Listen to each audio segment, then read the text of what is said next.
Good morning बच्चों, मैं विजय अग्रवाल स्वागत करता हूं आपका आज के नए चैप्टर में जिसका नाम है हाइट एंड डिस्टेंस। आप सभी को पता है चैप्टर 8 है और 3 नंबर का ये चैप्टर है। शुरू करते हैं हम। सबसे पहले हम देखते हैं कि ट्रिग्नोमेट्री कौन सी एप्लीकेशन होती है जिसमें ये चैप्टर काम आता है। तो देखिए, अगर कोई पहाड़ होता है या फिर कोई टावर होता है तो उसकी हम हाइट निकाल सकते हैं by the help of this chapter, बिना उसको एक्चुअल मेजर किए हुए। ठीक है, एक्चुअल में अगर मेजर कर लिया तो कोई ज़रूरत ही नहीं है, लेकिन हम बिना मेजर किए, जैसे हम बड़े बड़े पहाड़ होते हैं, पर्वत होते हैं, कोई माउंट आबू होता है, गुरु शिखर होता है, उनकी हम एक्चुअल में थोड़ी पता लगा सकते हैं। हम क्या करेंगे, कोई ट्रिग्नोमेट्री की हेल्प से उसका अप्रॉक्सीमेट हाइट निकाल सकते हैं by the help of height and distance chapter. ठीक है, अब आता है angle of elevation. Angle of elevation क्या होता है बेटा, अगर मान लो हम ऑब्जर्वर जो है वो नीचे है और जो ऑब्जेक्ट है वो ऊपर है। ठीक है, तो ऑब्जर्वर ऊपर देख रहा है तो जो एंगल बनेगा हॉरिजॉन्टल के साथ वो बनेगा एंगल ऑफ एलिवेशन। यहाँ पे देखिए, ऑब्जर्वर नीचे है और जो पॉइंट है वो ऊपर है, तो मीन्स वो ऊपर की तरफ देख रहा है, मतलब उसकी गर्दन ऊपर है। तो जो गर्दन एंगल बना रही है हॉरिजॉन्टल के साथ वो बनाएगा एंगल ऑफ एलिवेशन। समझ गए।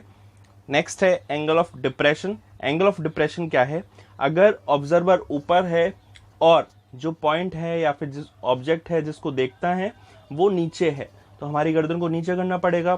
तो जो गर्दन है वो हॉरिजॉन्टल के साथ एक एंगल बनाएगी ऊपर की तरफ, उसे हम बोलेंगे एंगल ऑफ डिप्रेशन।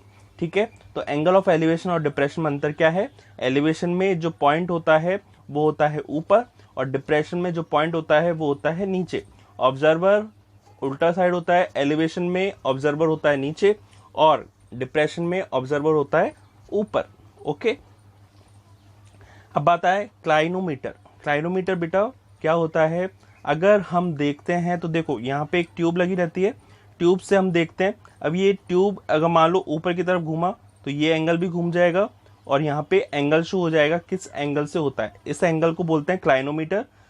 तो अगर हम पहाड़ देखते हैं या फिर कोई टावर देखते हैं, कोई बिल्डिंग देखते हैं, इनकी हाइट अगर एक्चुअल में निकालनी हो तो हम क्लाइनोमीटर यूज करते हैं। The instrument use to measure these angle is called clinometer. It is made up of semi circular disc having small tube fixed along the diameter and plumb line fixed at the center as shown in figure। समझ में आ गया बच्चों। Next है line of site.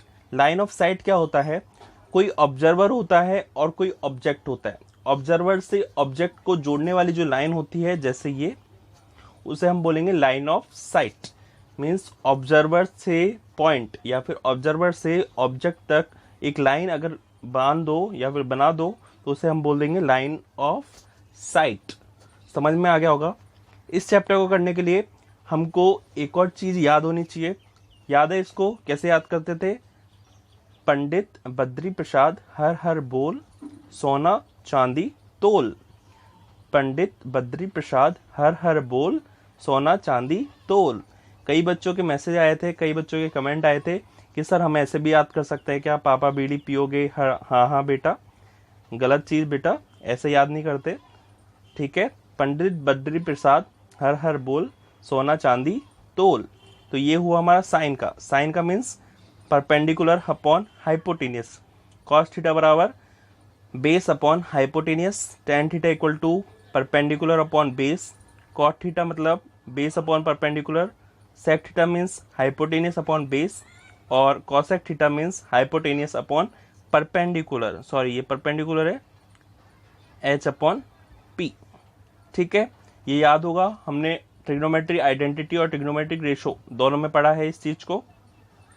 ये table जो हमने trigonometric ratio में पढ़ी थी वो भी आपको याद होनी चाहिए, जिसमें टेन की, साइन की और कॉस की तीनों की वैल्यू याद होनी चाहिए। टेन की सबसे ज्यादा इंपॉर्टेंट है, सबसे ज्यादा ही काम टेन आता है, लेकिन साइन और कॉस भी हमको याद होने चाहिए। ठीक है, बाकी के ये तीनों तो काम नहीं आते हैं ज्यादा, लेकिन साइन कॉस टेन तो आपको याद होने ही चाहिए। तो साइन 0 की वैल्यू होती है बेटा 0, साइन 30 की वैल्यू होती है 1/2, साइन 45 की वैल्यू होती है 1/√2, साइन 60 की वैल्यू होती है √3/2, साइन 90 होता है 1, कॉस 0 कितना होता है 1, कॉस 30 कितना होता है √3/2, cos 45 1/√2, cos 60 1/2, cos 90 0, tan 0 0, tan 30 1/√3, tan 45 1, tan 60 √3, tan 90 not defined. ठीक है, ये तीनों की बातें हमको याद होनी चाहिए। आई थिंक आपको याद भी होगी।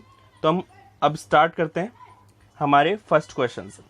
इस चैप्टर को करने का सबसे बेस्ट तरीका क्या है बेटा, आपको क्वेश्चन 2 बार पढ़ना पड़ेगा, क्वेश्चन बहुत अच्छे से पढ़ना पड़ेगा, और उसके बाद जो मेन इंपॉर्टेंट चीज़ है वो है डायग्राम। अगर आपने डायग्राम बहुत अच्छे से बना लिया, सही तरीके से बना लिया, तो आपका क्वेश्चन बिल्कुल सही जाएगा। अगर आपने डायग्राम नहीं बना पाए तो क्वेश्चन गलत ही जाएगा। ठीक है, तो क्वेश्चन पढ़ते हैं। हमारा क्वेश्चन क्या है? क्वेश्चन है, a circus artist is climbing a 20 metre long rope. ठीक है, जो सर्कस आर्टिस्ट है वो 20 मीटर लंबी सीढ़ियों पे चढ़ता है, रस्सी पे चढ़ता है, which is tightly stretched and tight from the top of vertical pole to the ground. Means कोई वर्टिकल पोल है, उसके ऊपर वाले पॉइंट से एक रस्सी बंधी हुई है और वो जमीन तक आ रही है। उस जमीन से वो जो सर्कस आर्टिस्ट है वो चढ़ेगा। तो जो रस्सी आ रही है वो टेढ़ी आ रही होगी या फिर वो एक ट्राइंगल बना रही होगी। ट्राइंगल का जो एंगल है वो कितना दे रखा है? 30 डिग्री। ठीक है, 30 डिग्री। तो देखो कुछ इस तरीके का डायग्राम बनेगा। ये हमारा पोल, ठीक है, ये हमारी रस्सी, और जो हॉरिजॉन्टल के साथ एंगल बना रही है वो बना रही है एंगल 30 डिग्री। डायग्राम समझ में आया बेटा? ये था हमारा पोल, ये था हमारा रस्सी, और ये था हमारा हॉरिजॉन्टल, और यहां से सर्कस आर्टिस्ट चढ़ेगा। अंडरस्टूड? अब देखिए हमसे क्या पूछ रहा है? हमसे पूछ रहा है वर्टिकल पोल की हाइट, मीन्स ये वाली चीज पूछ रहा है, और ये वाली चीज हमको दे रखी है 20 मीटर। तो बेटा देखो, ये हुआ हमारा परपेंडिकुलर, ये हुआ हमारा हाइपोटेनियस। तो ऐसा एंगल आपको ढूंढना पड़ेगा जिसमें परपेंडिकुलर और हाइपोटेनियस दोनों आता हो। बताइए, पीबीपी और एचएचबी में आप याद करो किसमें परपेंडिकुलर और हाइपोटेनियस दोनों आते थे? बिल्कुल सही, साइन थीटा आता था। तो हम साइन थीटा तो नहीं लेंगे, थीटा ही जगह कितना लेंगे? 30 डिग्री। तो देखिए क्या करते हैं, साइन 30 इज इक्वल टू, अब होता है परपेंडिकुलर, परपेंडिकुलर मतलब ए बी, और हाइपोटेनियस, हाइपोटेनियस कितना है? ए सी। ठीक है, ये वाली लाइन समझ में आई? साइन 30, साइन 30 तो लेंगे ही क्योंकि एंगल है। अब ए बी हुआ हमारा परपेंडिकुलर, पी अपॉन एच ही तो होता है, और एच है हमारा 20। ठीक है, तो इसमें से बताइए हमको किसकी वैल्यू पता है? हमको ए सी की वैल्यू पता है, तो ए सी की वैल्यू मैं 20 रख दूंगा, रख दिया। अब मुझे ए बी की वैल्यू ही तो निकालनी है, तो मैं क्या कर सकता हूँ? क्रॉस मल्टीप्लाई, क्रॉस मल्टीप्लाई करूंगा तो ए बी की वैल्यू आ जाएगी 20/2, और आपको पता है 20/2 कितना होता है? 10 मीटर। ठीक है, तो हम लास्ट में एक आंसर भी लिख देंगे कि hence the height of the pole is 10 metre. I think आपके समझ में आ गया होगा ये क्वेश्चन। ठीक है, आगे बढ़े। नेक्स्ट क्वेश्चन है, a tree breaks due to storm and broken part bends to the top of the tree, touches the ground making an angle of 30 degree. The distance between the foot of the tree to the point where top touches the ground is 8 meter. Find the height of the tree. ठीक है, question समझाता हूँ। Question क्या है, एक पेड़ है बहुत ऊंचा, उसको आंधी आई बीच में रात में और वो आधा कट गया। आधा तो नहीं कह सकते, ऊपर से या फिर नीचे से कहीं बीच में से वो कट गया। कट गए, वो ऊपर वाला पार्ट जो है वो नीचे जमीन पर झुक गया। ठीक है, टूटा नहीं है, झुक गया, ऊपर पॉइंट से जमीन को टच कर रहा है। अब वो क्या कह रहा है कि जो एंगल बनाया वो तो बनाया 30 डिग्री, और जो नीचे जमीन को टच किया तो उसकी पेड़ से और उस छूने वाली जमीन की जो डिस्टेंस है वो 8 मीटर है। ठीक है, तो मैं डायग्राम से समझाने की कोशिश करता हूँ। ये रहा हमारा डायग्राम, ये रहा हमारा पेड़, ये पूरा पेड़ था, इस वाले पॉइंट से टकरा के वो ऐसे झुक गया, झुक गया। तो ये डिस्टेंस बेटा 8 मीटर है ये। ठीक है, ये 8 मीटर है, और हमको अब पूछ रहा है हाइट ऑफ ट्री। बेटा हाइट ऑफ ट्री देखो ये रही पूरी, यहां से लेके यहां तक। तो इसमें एक तो ये चीज आ रही है, एक ये चीज भी आ रही है ना। तो ये वाला पार्ट ही तो ये वाला पार्ट है, समझने की कोशिश करना। ऊपर वाला पार्ट है वही तो झुक गया है। तो अगर मुझे हाइट ऑफ ट्री निकालना है तो मुझे हाइपोटेनियस भी निकालना है और मुझे परपेंडिकुलर भी निकालना पड़ेगा। मुझे हाइपोटेनियस भी निकालना है और मुझे परपेंडिकुलर भी निकालना है। तो मैं धीरे धीरे निकालूंगा। पहले आप देखिए हाइपोटेनियस और बेस। हाइपोटेनियस और बेस में कौन सा एंगल काम आएगा? हाइपोटेनियस और बेस, तो आपको पता है कॉस थीटा होता है बेस अपॉन हाइपोटेनियस, होता है या नहीं होता? तो मैं कॉस थीटा लूंगा। तो देखिए AC बी द, एक minute, AC be the broken part of, ठीक है। तो AC में हाइपोटेनियस निकालूंगा, बेस अपॉन हाइपोटेनियस होता है cos. Cos 30 is equal to base means ये वाला, और हाइपोटेनियस हो गया हमारा AC, ठीक है। अब बताइए इसमें मुझे किसकी वैल्यू पता है? बिल्कुल सही, मुझे BC की वैल्यू पता है, तो BC की वैल्यू मैं 8 रख दूंगा, और cos 30 हमारा होता है √3/2। अब मैं क्रॉस मल्टीप्लाई करूंगा, समझ में आ गया ना? cos 30 होता है √3/2, और BC हो गया हमारा 8, AC का AC। अब मैं AC निकालूंगा क्रॉस मल्टीप्लाई करके, ये हो जाएगा 16/√3, ठीक है। तो ये हमारा हाइपोटेनियस आ गया। लेकिन हाइपोटेनियस हमारा ट्री नहीं हुआ, अभी ये भी बच रहा है, ये भी बच रहा है, मीन्स परपेंडिकुलर निकालना पड़ेगा। तो अब बताइए परपेंडिकुलर और बेस, परपेंडिकुलर और बेस में कौन सा एंगल काम आएगा? परपेंडिकुलर और बेस में tan थीटा ही तो काम आएगा। तो देखिए मैं tan थीटा लाऊंगा, tan 30 तो आएगा ही सही, ठीक है। tan 30 आ गया, बेस परपेंडिकुलर हो गया हमारा AB, और बेस हो गया हमारा BC। अब बताइए मुझे अभी भी BC की ही वैल्यू पता है, तो BC की मैं वैल्यू रख दूंगा 8, और tan 30 की वैल्यू क्या होती है? 1/√3 रख दी। मैं क्रॉस मल्टीप्लाई करूंगा तो AB की वैल्यू आ जाएगी 8/√3। अब मेरे पास AC आ गया, AB आ गया। अब मुझे ट्री की टोटल हाइट पूछ रहा है, तो टोटल हाइट तो यही तो थी, AB plus AC। AB plus AC करना पड़ेगा, मीन्स 16/√3 और 8/√3 दोनों को जोड़ना पड़ेगा। जोड़ दीजिए, 16/√3 प्लस 8/√3 कितना हो गया? √3 नीचे तो है ही, तो ये आ गया 24/√3, ठीक है। अब मैं इसका अगर रेशनलाइजेशन करता हूं तो 24/√3 को √3 को ऊपर नीचे मल्टीप्लाई कर दूंगा। अब आप बोलोगे सर रेशनलाइजेशन क्यों कर रहे हो? बेटा अंडर रूट को नीचे नहीं छोड़ते हैं, तो अंडर√3 को मुझे हटाने के लिए अंडर√3 का ऊपर नीचे मल्टीप्लाई किया, √3 और √3 मिलकर 3 बन जाएगा, 3 का 24 से काटा तो वो हुआ 8, तो आंसर आ गया 8√3, ठीक है। Next question, a contractor plans to install 2 slides for children to play in a work. For the children below the age of 5 years, she prefer to have a slide whose top is a height of 1.5 meter and inclined at an angle of 30 degree. ठीक है, whereas the elder children, she wants to have a steep slide at the height of 3 meter and inclined at an angle of 60 degree. What should be the length of slide in each case? ठीक है, क्या कर रहा है वो? 2 बच्चों के लिए स्लाइड बनवाना चाह रहा है।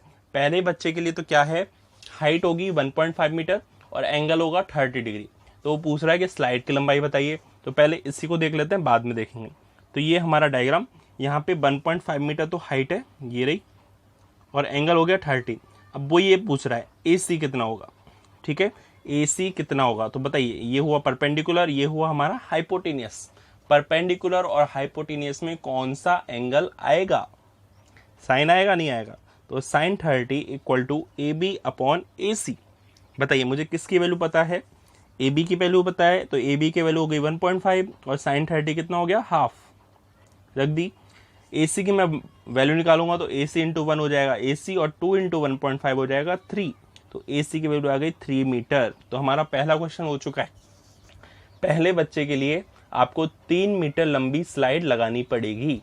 लेकिन अगला क्वेश्चन क्या है कि अब हो गया एंगल 60 और जो हाइट हो गई वो हो गई 3 मीटर, ठीक है। तो ये डायग्राम बनेगा वापस से, थोड़ा सा बड़ा बनेगा क्योंकि बड़े बच्चे के लिए। अब हमसे स्लाइड की लंबाई पूछ रहा है, तो वापस से परपेंडिकुलर और हाइपोटेनियस में ही रिलेशन निकालना है। हाइपोटेनियस हमको निकालना है और परपेंडिकुलर हमको दे रखा है 3 metre.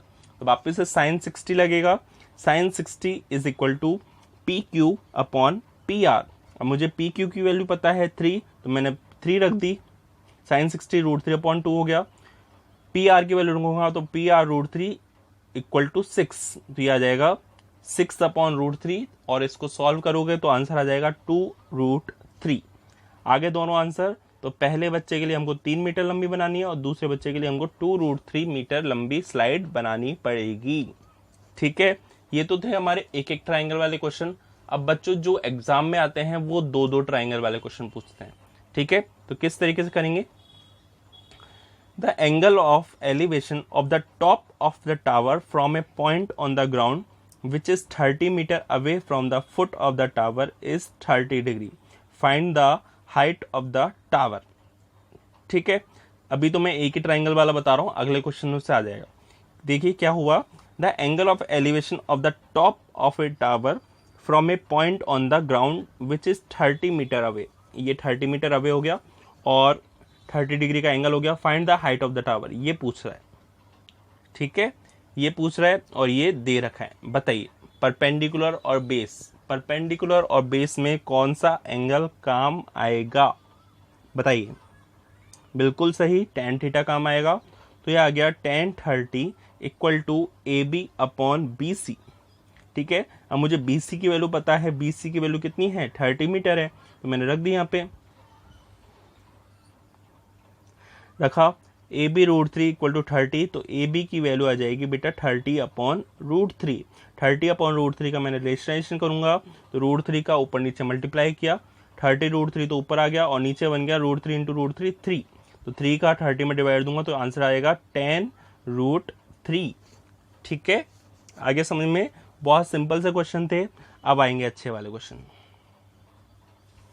From a point on the ground the angle of elevation of the bottom and the top of a transmission tower fixed at the top of a 20-meter high building are 45 degree and 60 degree respectively. Find the height of the tower. Question समझो वापस से। From a point on the ground, एक point है ground पर, the angle of elevation of the bottom and top of transmission tower, means एक building है 20 metre लंबी, उस पर एक टावर लगा हुआ है। ठीक है, बिल्डिंग है, उस पर टावर लगा हुआ है। उस टावर के बॉटम से भी हमने एंगल बनाया और उस टावर के टॉप से भी हमने एंगल बनाया। जब दोनों एंगल बनाए तो 45 और 60 डिग्री का एंगल बना। तो बताइए हाइट ऑफ द टावर क्या होगी? ठीक है, हाइट ऑफ द टावर क्या होगी? तो हम देखते हैं डायग्राम। डायग्राम बच्चों ये रहा, देखो ये हमारा 20 मीटर की बिल्डिंग, ये हमारा टावर, टावर के टॉप से भी आ रहा है और टावर के बॉटम से भी आ रहा है। तो नीचे वाला तो 45 हो जाएगा, ऊपर वाला 60 हो जाएगा। तो सबसे पहले मैं अब ट्राइंगल लूंगा बड़ा वाला, PBC। देखो PBC कौन सा है? ट्राइंगल दिया मैंने CBP। अब CBP में देखो ये हमको परपेंडिकुलर और ये हमको बेस, इनसे मतलब है, हमको हाइपोटेनियस से मतलब नहीं है, क्योंकि हाइपोटेनियस अगले वाले ट्राइंगल में अलग हो गया है ना। तो जो कॉमन है वही तो लेंगे। तो परपेंडिकुलर और बेस, परपेंडिकुलर और बेस में कौन सा एंगल काम आता है? tan theta. तो tan 60 is equal to BC/BP। अब बच्चों देखो BC क्या है? BC हो गया, ये तो 20 हो गया और ये हो गया हमारा H। तो 20 + H लिख सकता हूं क्या? तो मैं AB + AC लिखा पहले। तो AB क्या है, मैं वापस से थोड़ा सा रफ कर देता हूँ। AB + AC। अब AB की वैल्यू है 20 और AC की वैल्यू है H, तो मैं वैल्यू रखूंगा। ठीक है, तो यहाँ पे और सॉल्व कर देता हूं। अब मैं लूंगा ट्राइंगल PAB या फिर ABP। ABP में ये हुआ हमारा परपेंडिकुलर, ये हुआ हमारा बेस। परपेंडिकुलर और बेस दोनों का जो हुआ वो हुआ tan थीटा। तो tan थीटा लूंगा मैं, tan 45 is equal to 20/PP। ठीक है, tan 45 की वैल्यू कितनी होती है?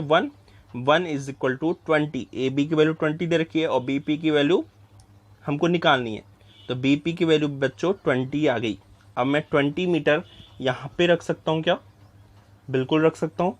मैंने यहाँ पे रखा, वैल्यू पुट करने पर √3 इक्वल टू 20 + H और BP की वैल्यू मैंने 20 रख दी। अब क्रॉस मल्टीप्लाई करूंगा तो H इक्वल टू क्या आ जाएगा? 20√3 इक्वल टू 20 + H। H की वैल्यू निकालनी तो 20 को उधर भेजना पड़ेगा। जब 20 को उधर भेजा तो क्या हो जाएगा? माइनस का हो जाएगा। 20√3 - 20 कॉमन ले सकता हूँ तो S इज इक्वल टू 20 √3 - 1, ये हो गई हमारा h। आई थिंक समझ में आ गया होगा। ठीक है, next, a statue 1.6 metre tall stand on the top of pedestal from a point on the ground.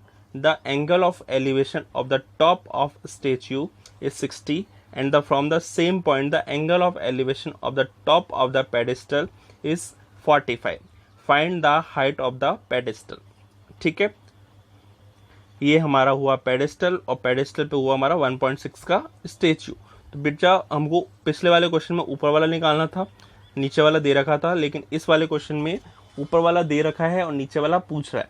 बिल्कुल सेम तरीका होगा, हमको वापस से बड़ा ट्रायंगल लेना पड़ेगा। बड़ा ट्रायंगल मैंने लिया, BC पहले माना मैंने, H जो हमको निकालना है उसको मैं H ही तो मानूंगा। ठीक है, तो मैंने लिया ACP हमारा ट्रायंगल 60 में है, तो tan 60 = AC/PC। ठीक है, अब बताइए AC को मैं वापस से क्या लिखूंगा? AC को देखो मैं क्या लिखूंगा, AC को मैं लिख सकता हूं AB + BC। देखो AC = AB + BC रख दिया, तो मैं रखता हूं यहाँ पे। अब मुझे जिस की वैल्यू पता है वो रख दूंगा। AB की वैल्यू पता है 1.6 और BC की वैल्यू मुझे नहीं पता, तो मैं H मान लूंगा। मान लिया। अब मैं छोटा वाला ट्रायंगल लूंगा PBC में tan 45 = BC/PC। अब BC की वैल्यू मुझे पता है H और PC की वैल्यू PC रखने देंगे, PC = H हो जाएगा। ठीक है, यहाँ से PC की वैल्यू H इक्वेशन 1 में रखने पर, इक्वेशन 1 ये रहा, तो यहाँ पे रखने पर √3 = 1.6 + H और यहाँ पे PC था तो PC की वैल्यू क्या रख दी, H। क्रॉस मल्टीप्लाई करूंगा तो √3H = 1.6 + H। ठीक है, मैं क्या करूंगा, देखो मेरा पेज खत्म हो गया तो मैं वापस से ले देता हूँ। यहाँ पे √3H = 1.6 + H पर हम खत्म हुए थे। अब मैं H को उधर ट्रांसपोज करूंगा तो ये हो जाएगा √3 - 1 = 1.6। H की वैल्यू निकालने के लिए मुझे क्रॉस मल्टीप्लाई मतलब उधर ट्रांसपोज करना पड़ेगा। 1.6 = √3 - 1। अब मैंने बोला था कि नीचे अंडर रूट कभी भी नहीं छोड़ते हैं, तो ऊपर रिलेशन करेंगे। √3 - 1 है तो √3 + 1 से ऊपर नीचे मल्टीप्लाई कर दूंगा। ठीक है, √3 + 1 से ऊपर नीचे मल्टीप्लाई कर दिया। अब देखिए नीचे वाला क्या बन गया, A - B, A + B, A² - B²। √3 का स्क्वायर करेंगे तो 3 आएगा और 1 का स्क्वायर करेंगे तो 1 आएगा। 3 में से 1 गया तो क्या आया, 2, और ऊपर एज इट इज आ गया, ये ब्रैकेट है। ठीक है, अब 2 का 1.6 में डिवाइड दूंगा तो कितना आ जाएगा, 0.8 आएगा। देखो 0.8 ऊपर आ गया और √3 + 1 है, तो ये हमारा H की वैल्यू आ गई। ठीक है, तो हम लिख देंगे लास्ट में, hence the height of the pedestal is 0.8 √3 + 1 metre. समझ में आ गया होगा। Next question, the angle of elevation of the top of a building from the foot of the tower is 30 degree and the angle of elevation of the top of the tower from the foot of the building is 60 degree. If the tower is 50 meter high, find the height of the building.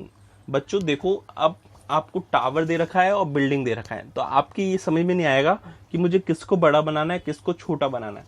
तो आप खुद ही समझो, building होती है छोटी और tower होता है बड़ा, तो बिल्डिंग हमेशा छोटी बनानी है और टावर हमेशा बड़ा बनाना है। ठीक है, तो मैंने ये डायग्राम बनाया। डायग्राम बनाने के बाद आप देखिए धीरे धीरे angle of elevation of the top of the building. ठीक है, बिल्डिंग के टॉप से अगर हम टावर का बॉटम मिलाएंगे तो 30 डिग्री आएगा और टॉप ऑफ द टावर होगा तो वो 60 डिग्री आएगा। ठीक है, और आपको टावर की हाइट दे रखी है, टावर की हाइट कितनी हो गई, 50 मीटर। तो हाइट ऑफ द बिल्डिंग पूछ रहा है, तो सबसे पहले हमको इसकी वैल्यू निकालनी पड़ेगी क्योंकि दोनों ट्राइंगल में यही कॉमन है, यही कॉमन है। तो मैं ट्राइंगल लगाऊंगा। ट्राइंगल लिया मैंने, इसको थोड़ा सा क्लियर कर देता हूँ। ट्राइंगल लिया मैंने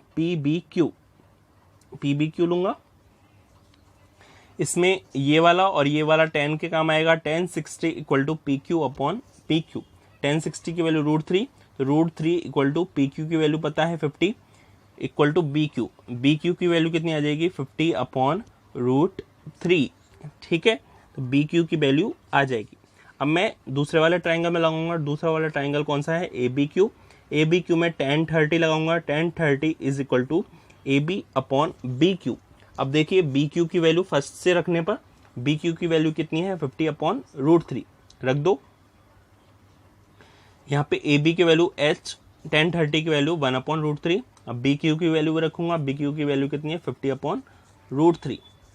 देखो यहाँ से एच की बी क्यू की वैल्यू आ गई h√3 और यहाँ से बी क्यू की वैल्यू आ गई 50/√3। दोनों को इक्वल कर दो। इक्वल किया तो आया 50/√3 इज इक्वल टू h√3। बताइए √3 जो है वो ट्रांसपोज होकर नीचे चला जाएगा। नीचे चला जाएगा तो ये हो जाएगा 50/√3 इंटू √3 मतलब 3। तो 50/3। 50 में मैं जब 3 का डिवाइड दूंगा तो कितना आ जाएगा 16 राइट जा 2/3 मीटर। ठीक है, next question. Two poles of equal heights are standing opposite each other on either side of road, which is 80 meter wide. From a point between them on the road, the angle of elevation of the top of the poles are 60 degree and 30 degree. Find the height of the poles and distance of the point from the poles. ठीक है, तो सबसे पहले diagram important है, diagram बना के देखते हैं। ये हमारे दो पोल्स है, दोनों की हाइट सेम है। ठीक है, ये कैपिटल एच है। अब वो कह रहा है एक पॉइंट है तो मैंने इसको एच मान लिया। अब ये अपने आप कितना हो जाएगा 80 - h हो जाएगा, नहीं हो जाएगा, क्योंकि टोटल हमको 80 दे रखा है। अगर एक एच है तो दूसरा कितना हो जाएगा 80 - h हो जाएगा। तो सबसे पहले अब हमको ट्राइंगल देखना पड़ेगा। ट्राइंगल एक तो बना पी क्यू आर और एक ट्राइंगल बना ए बी आर। ठीक है, तो हम लेते हैं सबसे पहले ट्राइंगल हमने लिया P R Q. P R Q ये वाला। बताइए इसमें परपेंडिकुलर पता है और बेस पता है। परपेंडिकुलर और बेस वाला हमारा एंगल कम आएगा tan 60। तो tan 60 is equal to P Q upon Q R. P Q upon Q R, tan 60 की वैल्यू कितनी हो गई √3। √3 is equal to h upon h। h मतलब capital H upon small h। Small h की value कितनी हो जाएगी, capital H की वैल्यू कितनी हो जाएगी h√3। मैंने यहाँ पे क्रॉस मल्टीप्लाई कर दिया है सिंपली। ठीक है, अब मैं दूसरा वाला ट्राइंगल लूंगा। दूसरा वाला ट्राइंगल लिया तो ट्राइंगल लिया tan 30 is equal to A B upon B R. A B upon B R. A B की वैल्यू वापस से कैपिटल H है, tan 30 की वैल्यू 1/√3 और जो बी आर है वो है हमारा 80 - h। ठीक है, मेरा पेज खत्म हो गया इसलिए मैं आगे लिखता हूँ। यहाँ पे जो कैपिटल H है उसकी वैल्यू देखो यहाँ से रखता हूँ मैं, equation 1 h√3 is equal to 80 - h। ठीक है, जो हमने छोड़ा था वो वापस से आ जाता है यहीं पर। अब मैं क्रॉस मल्टीप्लाई करूंगा, 80 - h को 1 से करूंगा तो 80 - h और h√3 को √3 से करूंगा तो इधर हो जाएगा 3h। ठीक है, माइनस h उधर जाएगा, प्लस का हो जाएगा 3h और h कितना हो जाएगा 4h इज इक्वल टू 80। तो h बराबर कितना हो जाएगा 20 मीटर। तो h बराबर 20 मीटर हो गया। अब मैं इक्वेशन 1 से निकालूंगा वैल्यू। तो इक्वेशन 1 की वैल्यू क्या थी, इक्वेशन 1 की वैल्यू देखो ये रही यहाँ पे h√3। ठीक है, इक्वेशन 1 था h√3। अब h√3 जहाँ पे h आ गया 20 तो 20√3 आ जाएगा हमारा कैपिटल H। अब हमारा स्मॉल h आ गया, कैपिटल H आ गया, लेकिन मुझे ये निकालना है। ये डिस्टेंस तो आ गई, ये 20 है। बताइए ये कितना हो जाएगा, जब टोटल 80 है तो ये रह गया 20, तो ये कितना हो जाएगा 60 डिग्री, 60 मीटर है ना। तो 80 - 20 किया तो कितना आ जाएगा 60 मीटर। मैंने इसको पूरे को लिख दिया। Hence the height of the poles are 20√3. Each and distance of the poles from the poles are 20 meter and 60 meter respectively. तो बढ़ते हैं हम नेक्स्ट क्वेश्चन की तरफ। नेक्स्ट क्वेश्चन है बच्चों, a TV tower stands vertically on a bank of canal. From a point on the other bank directly opposite to tower, the angle of elevation of the top of the tower is 60 degree. From another point 20 meter away from this point on the line joining the point to the foot of the tower, the angle of elevation of the top of the tower is 30 degree. Find the height of the tower and width of the canal. ठीक है बच्चों, question समझ गए? Question क्या है, diagram से समझाता हूँ। सबसे पहले देखो, एक टावर है, ठीक है, ये टावर, और एक पॉइंट है, यहाँ से 60 डिग्री का एंगल बना रहा है। अब ये 20 मीटर दूर गया, यहाँ से ये 30 डिग्री का एंगल बना रहा है। अब वो पूछ रहा है कि हाइट ऑफ द टावर बताओ और विड्थ ऑफ कैनाल बताओ। ये कैनाल की विड्थ है BC, ठीक है। अब सबसे पहले मैं ट्राइंगल मानूंगा, बताइए कौन सा ट्राइंगल मानूंगा? ट्राइंगल मानूंगा मैं ABD। ABC मान लेते हैं पहले। ABC में हमको परपेंडिकुलर और बेस, परपेंडिकुलर और बेस से मतलब है, परपेंडिकुलर और बेस किस चीज में होता है बताइए? कॉस में, नहीं tan में। तो tan 60 is equal to AB upon BC। अब AB अपॉन BC, ना AB पता है ना BC पता है, तो इसको एज इट इज रख लेते हैं और tan 60 को क्या रख लेंगे? √3। अगर मैं AB की वैल्यू निकालूं तो AB की वैल्यू हो जाएगी BC √3 मीटर। इसको इक्वेशन 1 मान लिया। अब मैं ट्राइंगल ABD मानूंगा। ट्राइंगल ABD में वही tan 30 लगेगा, tan 30 equal to AB upon BD हो जाएगा। tan 30 equal to AB upon BD।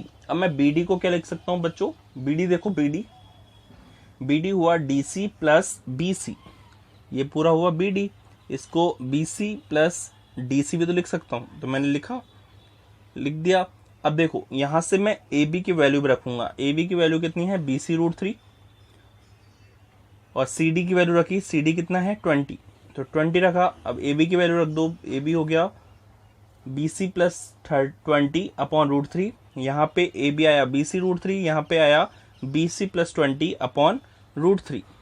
दोनों को मैंने बराबर किया। जैसे ही बराबर किया तो देखो अगले पेज पे ये रहा हमारा डायग्राम, और ये रही हमारी लास्ट लाइन। तो BC √3 को मैं √3 से मल्टीप्लाई करूंगा तो कितना आ जाएगा? 3BC is equal to BC plus 20। BC उधर जाएगा तो 2BC इज इक्वल टू 20 हो जाएगा, और BC इज इक्वल टू कितना आ जाएगा? 10 मीटर। तो ये था हमारा BC, लेकिन हमको हाइट ऑफ टावर भी निकालना है। तो हाइट ऑफ टावर कितनी है? 10 √3। ये कहाँ से आया बच्चों?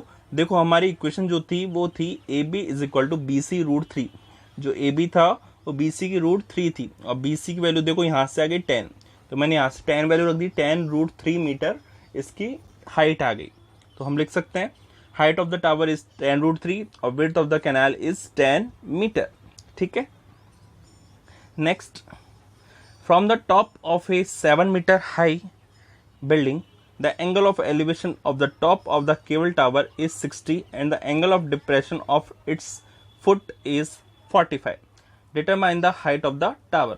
देखो 7 मीटर की एक बिल्डिंग है, उससे एंगल का टावर बना रहा है 60 डिग्री, और angle of depression of its foot is 45 degree. देखो ये बिल्डिंग है, यहाँ से पहले 60 बनाया और फिर 30 बनाया। तो सबसे पहले मैं ट्राइंगल लूंगा ABD। ट्राइंगल ABD देखिए, यहाँ पे परपेंडिकुलर पता है और बेस निकालना है। तो परपेंडिकुलर और बेस का क्या होता है बताइए? 10। तो 10 45 is equal to AB upon BD। AB की वैल्यू कितनी है? 7, और 10 45 की वैल्यू कितनी होती है? 1। तो BD की वैल्यू बच्चों, BD की वैल्यू आ जाएगी 7 मीटर। तो ये 7 आ गया, तो ये भी कितना आ जाएगा? 7, और ये ऑलरेडी 7 आ चुका है, तो ये 7 है, तो ये भी कितना हो जाएगा? 7। AE इज इक्वल टू 7 हो गया। अब देखिए मैं ट्राइंगल लूंगा ACE। गौर से देखिए ट्राइंगल ACE कौन सा है, दिख गया? ट्राइंगल ACE दिखने के बाद मैं इसमें 10 लगाऊंगा। 10 होगा EC अपॉन AE, ठीक है। 10 60 की वैल्यू √3, CE की वैल्यू हमको निकालनी है, और AE हमारा आ गया 7, तो CE आ जाएगा हमारा 7 √3। बच्चों देखो ये 7 आ गया और ये 7 √3 आ गया, तो टोटल कितना हो जाएगा? 7 √3 प्लस 7, ठीक है। तो मैंने किया 7 √3 प्लस 7। देखिए कुछ कॉमन आ रहा है क्या? बिल्कुल 7 कॉमन आ रहा है, तो क्या हो जाएगा? √3 प्लस 1। तो height of the cable tower is 7 √3 plus 1। Next question, an observer from the top of a 75 metre high lighthouse from the sea level, the angle of depression of two ships are 30 degree and 45. If one ship is exactly behind the other on the same side of lighthouse, find the distance between two ships. देखो एक 75 metre का एक light house है और वहां से दो ship देख रहा है, एक तो एंगल बना रहा है 30, एक बना रहा है 45। अब पूछ रहा है दोनों के बीच की डिस्टेंस बताइए। तो देखिए यहाँ से ये बनाया 45 और ये बनाया 35, इन दोनों की डिस्टेंस पूछ रहा है। तो सबसे पहले आप ट्राइंगल दीजिए। ट्राइंगल मैं लूंगा triangle A B upon B Q, A B upon B Q, मैंने ए बी क्यू लिया है ट्राइंगल, ठीक है। तो 1045 इज इक्वल टू 1, 1045 की वैल्यू 1 हो गई। ए बी की वैल्यू कितनी है 75, तो जिससे बी क्यू की वैल्यू आ जाएगी B Q is equal to 75 metre, ठीक है। अब मैं 10 ट्राइंगल लूंगा ए बी पी, देखिए ट्राइंगल ए बी पी कहाँ है, दिख गया बड़ा वाला ट्राइंगल। तो इसमें वापस से 1030 लग जाएगा, 1030 is equal to A B upon B P. अब बताइए ए बी की वैल्यू कितनी है, ए बी की तो वैल्यू 75 है, और बी पी की वैल्यू कितनी है, बी पी की वैल्यू मैं रख सकता हूँ B Q plus Q P, रख दी। तो ए बी की भी वैल्यू रख दो और बी क्यू की भी वैल्यू रख दी, ठीक है।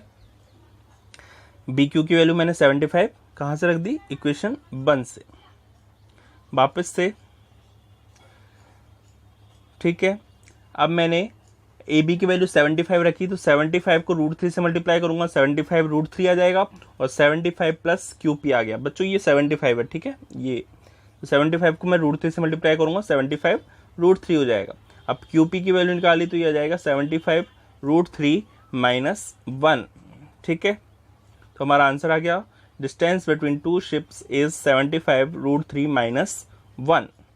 Next question, A 1.2 meter tall girl spots a balloon moving a wind in horizontal line at a height of 88.2 meter from the ground. The angle of elevation of the balloon from the eyes of the girl at any distance is 60 degree. After some time, the angle of elevation reduces to 30 degree.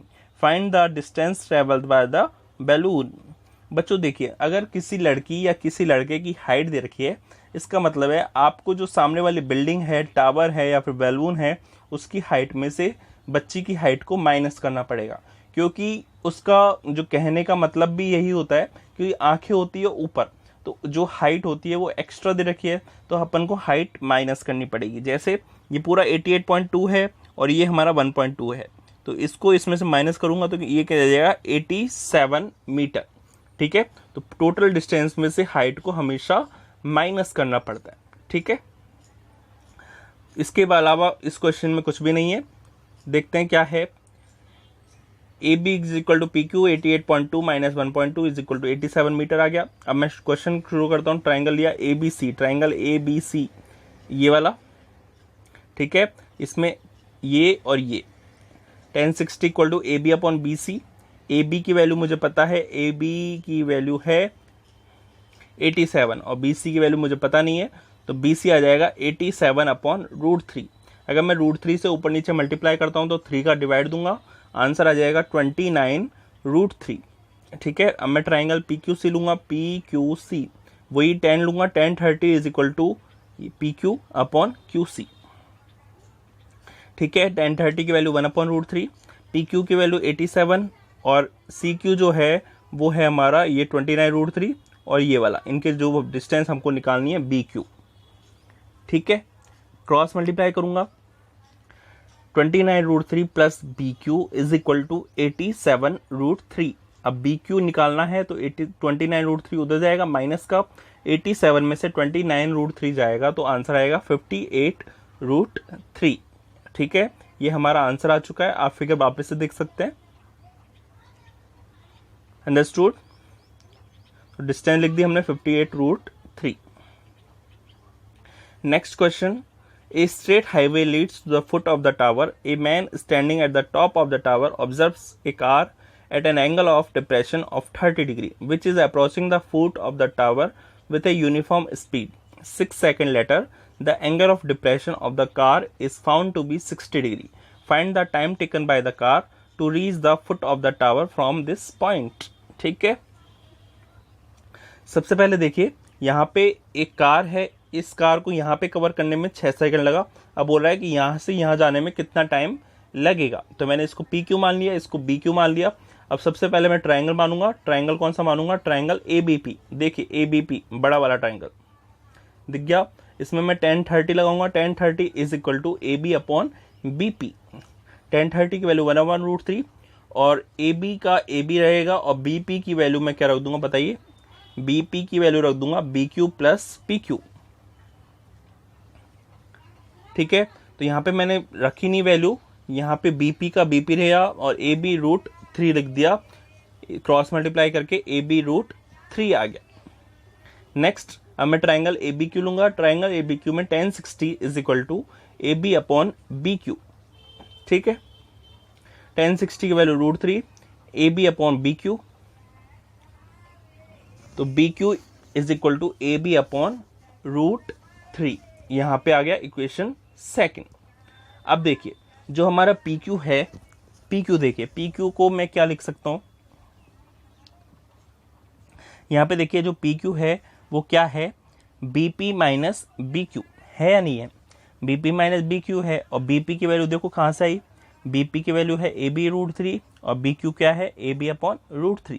रख दो A B √3 minus A B upon √3। अगर मैं LCM लेके solve करता हूं तो ये आएगा 3ab माइनस ए बी।